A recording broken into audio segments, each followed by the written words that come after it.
청구인 대리인 이원재 변호사입니다.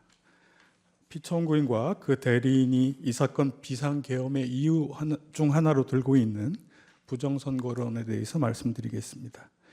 소추 사유 중 피청구인이 중앙선거관리위원회 침탈과 관련되어 있는 내용입니다.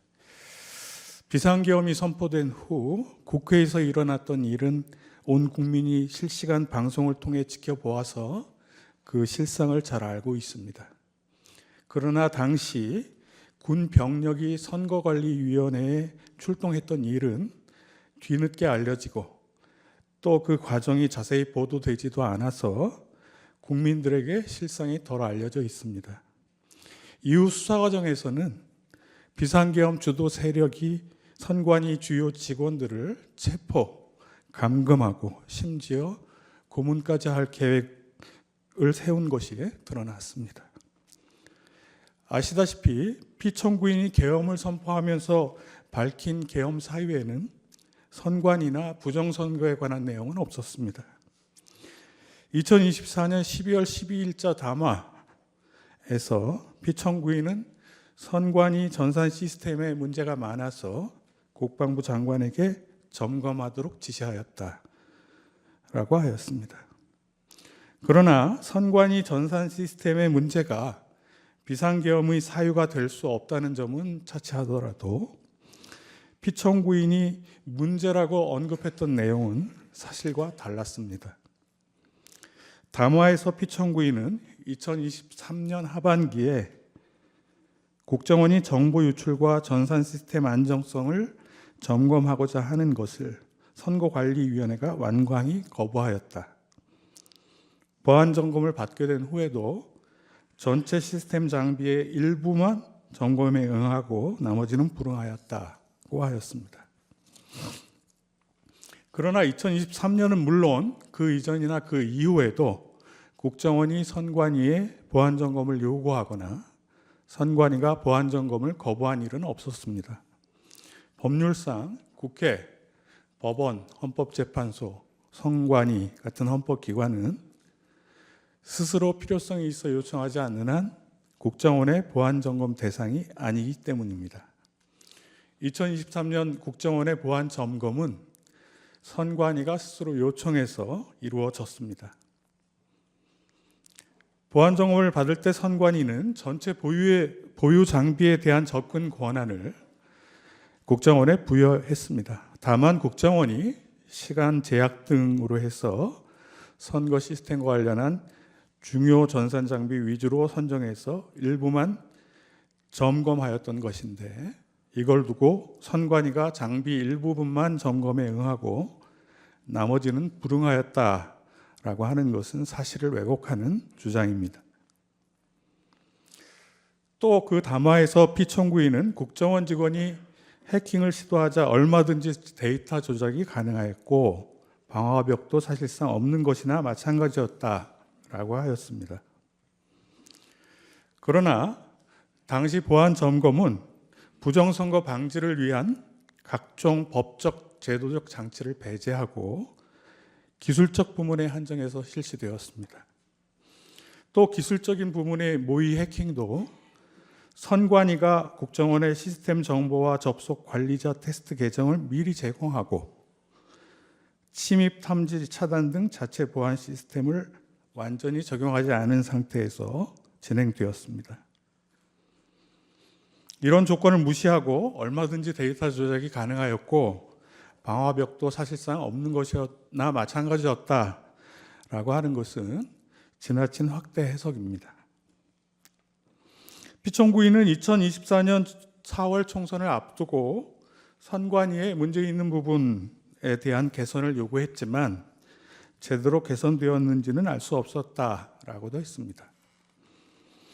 그러나 선관위는 보안점검 이후에 지적된 취약점을 대부분 조치하고 24년 4월 총선 전에 정당 참관인 입회하에 2차례 국정원과 합동으로 이행 여부 현장 점검을 완료하였습니다. 달리 국정원이나 다른 기관이 선관위의 시스템에 대해서 문제점을 제기하거나 점검 요구를 하거나 개선 요구를 한 적은 없었습니다. 즉 개선 여부를 알 수 없었다는 주장은 사실이 아닙니다.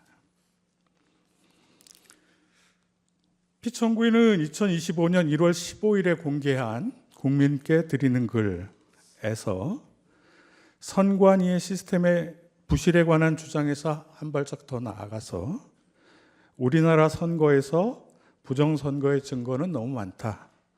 선거소송의 투표함 검표에서 엄청난 가짜 투표지가 발견되었다는 등 부정선거 주장까지 하였습니다. 그러나 과거 여러 차례 선거소송 재검표에서 정규 투표지가 아닌 가짜 투표지는 발견된 적이 없습니다.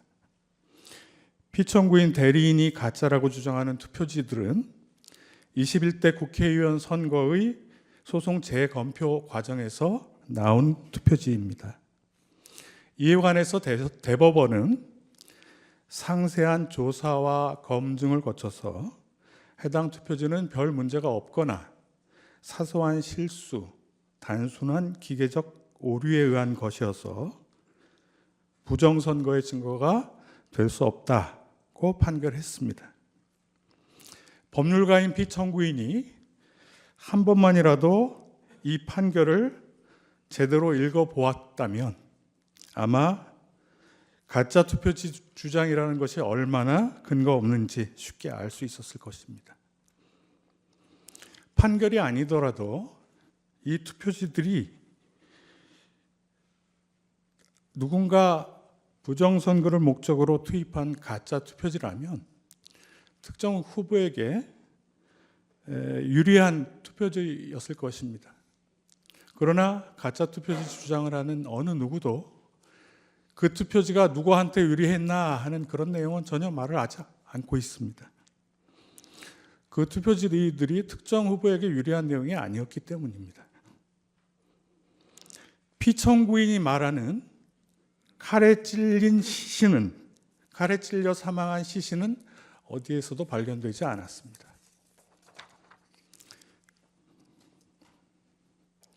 우리나라의 투 개표는 수많은 사무원과 관계 공무원, 공공기관 직원, 참관인 등이 참여한 가운데 실물 투표 또 공개 수작업 개표 방식으로 진행되고 사후에도 실물 투표지를 통해 개표 결과를 검증할 수 있습니다.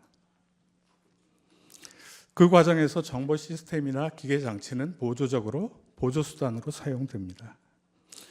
투개표 과정에 한 번이라도 참여해 본 사람이라면 현실에서 누군가 가짜 투표지를 투입하거나 투개표 데이터를 조작하는 것은 사실상 불가능하다라는 것을 잘 알 것입니다. 이 사건 소추 이후에서는 피청구인이 비상계엄을 선포하고 선거관리위원회에 침입해서 서버를 압수수색하고 하는 행위들이 위헌 위법성이 주로 다루어졌지만 비상계엄 이후 피청구인이 담화 등을 통해 선거관리위원회를 공격하고 부정선거 음모론을 제기시키고 확산시킨 행위는 우리나라 선거제도, 대의제도에 더욱 치명적인 영향을 끼쳤습니다. 또 선거관리위원회와 선거 시스템의 신뢰성을 크게 훼손시켰습니다. 부디 피청구인이 주장하는 부정선거 음모론이 얼마나 근거 없는 것인지를 제대로 판단하셔서 우리나라 선거제도와 대의제도의 신뢰성 그리고 선거관리위원회와 수많은 투개표 사무원, 참관인들의 명예와 자긍심을 회복시켜 주시기 바랍니다. 감사합니다.